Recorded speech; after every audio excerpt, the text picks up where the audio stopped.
Hi everyone, welcome to my YouTube channel, and in this video I'm going to talk about the transit of Saturn through my fifth house. This happened back when Saturn was transiting the sign of Saturn. So it was from December 2017 until early 2020. So it spent 2.5 years in my fifth house. Natally, I have Uranus and Neptune in my fifth house. And so now let's review. So in astrology, Saturn represents limitations, restrictions, delays, structure, discipline, hard work, okay? And fifth house is the house of fun. Your hobbies, the way you enjoy life, the way you vacation, like leisure time. Yeah, so all things pleasant. So you can see these are almost like two extremes. So one is a depressing planet, and one is the house of fun, where we like feel joy of life. Yeah. So now the way this affected me was like I was working at the time. I was teaching, and it felt like I was only working. Yeah, I used to like. I had two jobs, and so I worked even on weekends. So it felt like I am not having fun. It's just like work, work, work. Yeah, but like it wasn't all too bad either. Like I was living in a foreign country back then in Southeast Asia, and so when I had days off sometimes, like once in a couple of weeks or maybe once a month, like I would go places. Like I was living in a big city. I was living in Bangkok at the time, and yeah, I would go wherever I felt like it was fun. Even though like I did not have many friends, because I had only like my colleagues, and they were also teaching and working all the time, and so yeah, I had to hang out by myself most of the time. Um, so it wasn't all too bad, but at the same time, it just like there was this sense that I'm not like having fun. Not like in a normal, joyful way. Also, I forgot to mention that the fifth house like rules romance, short-term dating, yeah, flirtations and stuff like that. Um, and during those years, I was not in a relationship.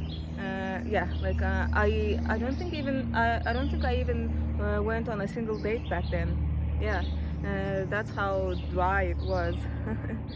um, like as I said, I was working all the time. I did not have time for romance, and now the positive side of this transit was the fact that I started like my career right before Capricorn entered the sign of Capricorn. Yeah, like so that was the first time I started like teaching, and I have been teaching since then. So even though this transit was mostly like negative and depressing, um, it still made me disciplined. I was working hard, and another good point was the fact that I was earning money. I was pretty independent. Yes, like I'm in Aries, so like I'm very impulsive with money, with finances. Yeah, and I would have to ask my parents for money a lot. But like when Saturn was transiting my fifth house, when it was in Capricorn, like yeah, I was pretty independent. But I guess that was more like because of Saturn being in Capricorn. Because for me as an Aries, it's my 10th house. But for my rising sign, it's my fifth house. And now, the aspects. Let's talk about the aspects that Saturn did while it was in my fifth house.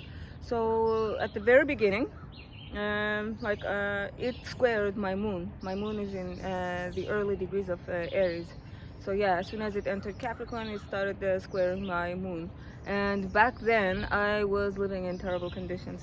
Yeah, like you know, Thailand is a warm country. It is hot most of the year, but the thing is, in December it does get cold, like maybe down to like 16 degrees Celsius. I don't know, like maybe it's 60s in Fahrenheit.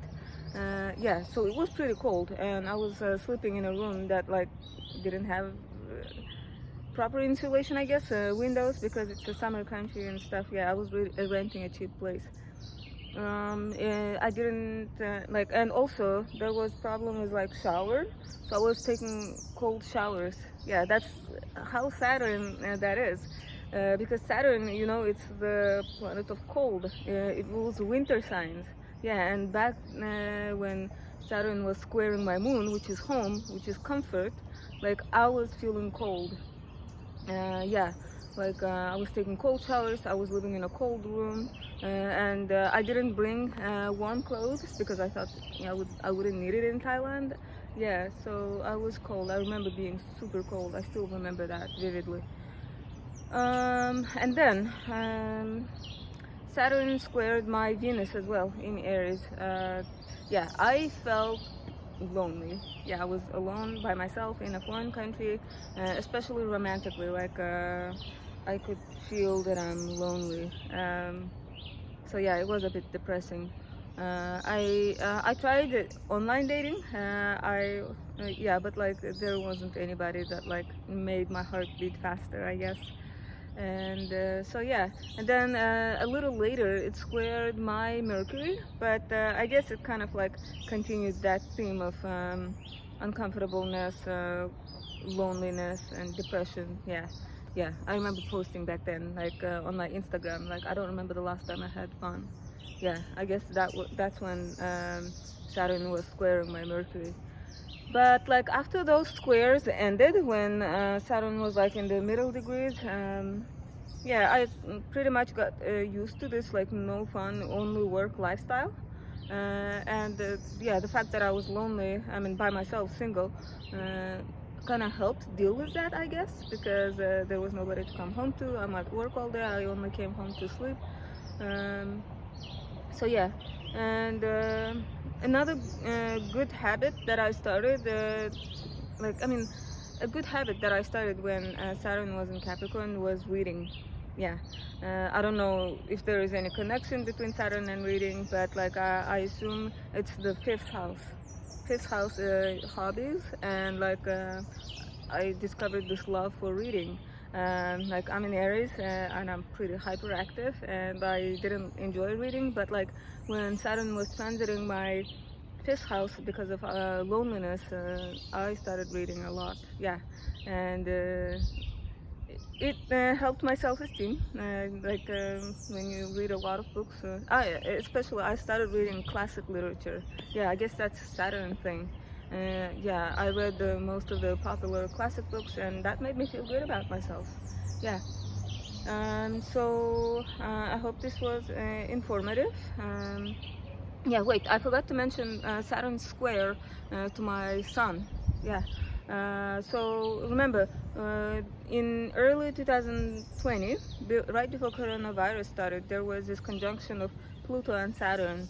Yeah, and that conjunction coincided with Saturn's conjunction and Pluto's conjunction with my natal Uranus and Neptune, and that was like by far the most depressing year in my life. Like I had lost, I mean, like I had left Thailand by then, so I lost my income, and yeah, I was back home.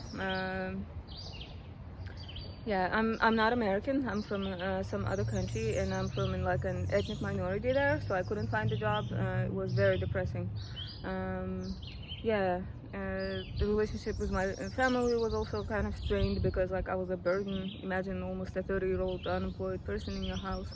Yeah, so it was difficult. And by the time Saturn squared my sun, I found a job again. Yeah, again in another country. So things started going well again, even though Saturn squaring my sun um, made life a bit challenging. Again, when I moved to another country, I was living in like not so comfortable position, I guess, like in an apartment with many people. Yeah, like the finances made me live in such conditions, but the hard work paid off, and I'm gonna talk about Saturn's transit through my 6th house in the next video. Okay, so I hope you enjoyed this, and if you are having this transit or if you are about to have this transit, I wish you good luck. It's not permanent. It's 2.5 years only. I mean, it's a long time, but yeah, just be prepared for the fact that like life will feel too serious. There will be like this lack of fun. Yeah. But if you are dating, maybe this will feel like a time when you guys get more serious about relationship. You will be working mostly. Yeah. So try to like minimize the influence of Saturn by like making yourself have fun at least once in a while. Okay, and try to create, you know, like new hobbies, because Saturn, he likes discipline, he likes seriousness, he likes things that last, he likes things that are useful. Yeah, so try to come up with like try to get into like new hobbies that are Saturnine in nature, I guess. Yeah, then Saturn will reward you. So yeah, thank you for watching, and if you like this video, please subscribe to my channel, and I will be posting videos about transits, about synastry aspects, and about the natal charts in my channel. Okay, so thank you for watching, and bye bye.